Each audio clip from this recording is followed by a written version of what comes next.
Welcome back to ESC Fan TV. I'm joined by Alina from Belgium and Martin from the Let Me Be the One blog and podcast. We've just watched Moldova, Natalia Gordienko with the song Sugar. If you've caught the video, the official video of Sugar, you might be expecting us to talk about giant ice creams and cake. And right now, it's probably the most I've ever wanted, ice cream and cake.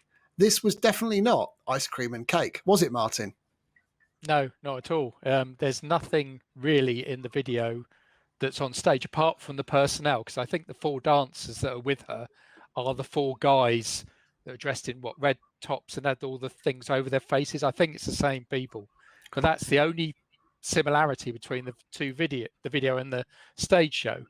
I mean, I'm fine with looking at Talia, not a problem at all, but she's not dressed the way she is in the video.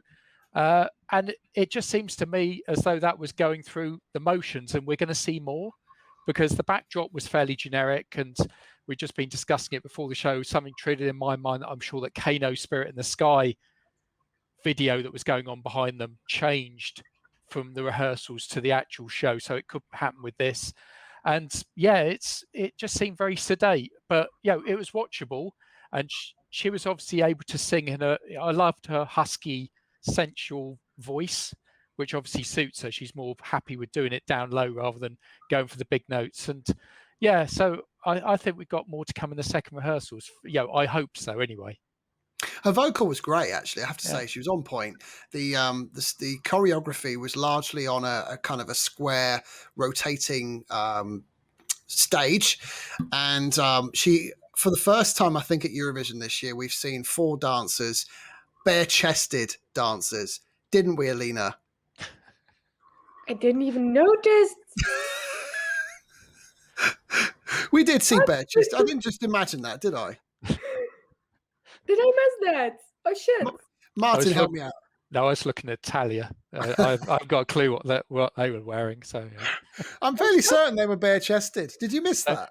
No, they were. They were. They had the Wow. But Elena's just mucking with us. She knows. She was watching them all the time. time. I had to think there. I was thinking, did I just imagine that? And if I did, then my world has just gone upside down over this one performance. Yeah, we had four guys on stage with her, dressed in black suits with nothing else, Alina. You missed it completely. Oh, I need another check to see that.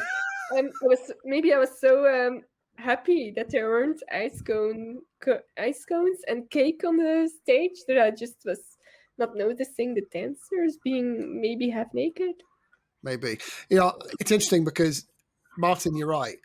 The backdrop's quite generic. It feels like a sort of generic dance type background. I think there's probably a name for it. I think someone said Tron as kind of a design element. She looks stunning, by the way. She's in a beautiful dress, and they're in their black suits with not a lot else that Alina missed.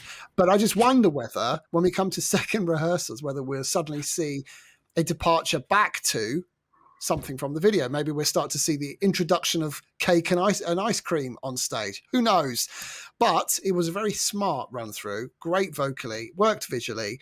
I suspect more to come from Moldova, and I'm sure we'll see that in the second rehearsal.